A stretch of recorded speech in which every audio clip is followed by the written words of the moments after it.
Across reading my Bible, just enjoying my time alone, and I really came across this verse that I really wanted to kind of talk about. Ecclesiastes. I'm not even gonna lie. I don't know how to pronounce. It says the fertility of pleasure. Basically, just talking about how this guy made all of his kingdom come to his life, how he wanted to do it. More of any of the kings who had lived in Jerusalem before. So basically, he's big ballin'. He's big timer. But what he says down here at 2:11 or at 2:9, it says, "So I become greater than all who have lived in Jerusalem before me, and my wisdom never failed me. Anything I wanted, I would take. I would deny myself no pleasure. I even found great pleasure in hard work, a reward for all my labors." This is the important one. 2:11.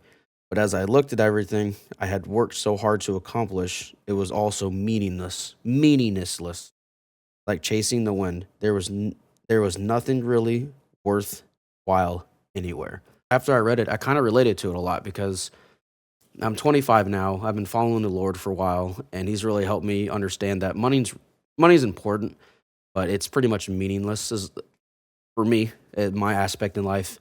I have a family. I have a son. Well, okay, so let's before I go there, before I get so at 18, 19, I left to go on the road. I worked on the road for a while, blue collar worker basically my entire life. I had a lot of money. I enjoyed my money. I enjoyed spending. I blew a lot of my money. I think it's like Rocket Mortgage or something like that, where you could see your recent or your last year's spending or whatever. I looked at that one day, and last year I spent, I think it said like $83,000 in 1 year. Yeah, I was 22 when I spent all that. Um, and of course, I was drunk at the time. I was at a bar, and I looked at it and read it, and you know what I did? I laughed it off and put my card back on the table and ordered more drinks for everyone that was around me. Um, that's a long story. I'm not an alcoholic anymore. I used to be. If you guys are interested in that story, I'll be talk about it how I got over it.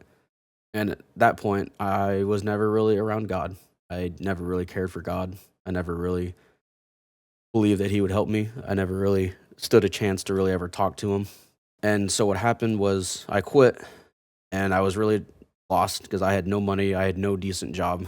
I realized that God does not give money to the people who blow their money, and that was me. I blew everything I had all the time. I never saved any of it, and that's because I was basically a meaningless person to. And I'm not a meaningless person to God, but I was meaningless as a person to what He needed me to do.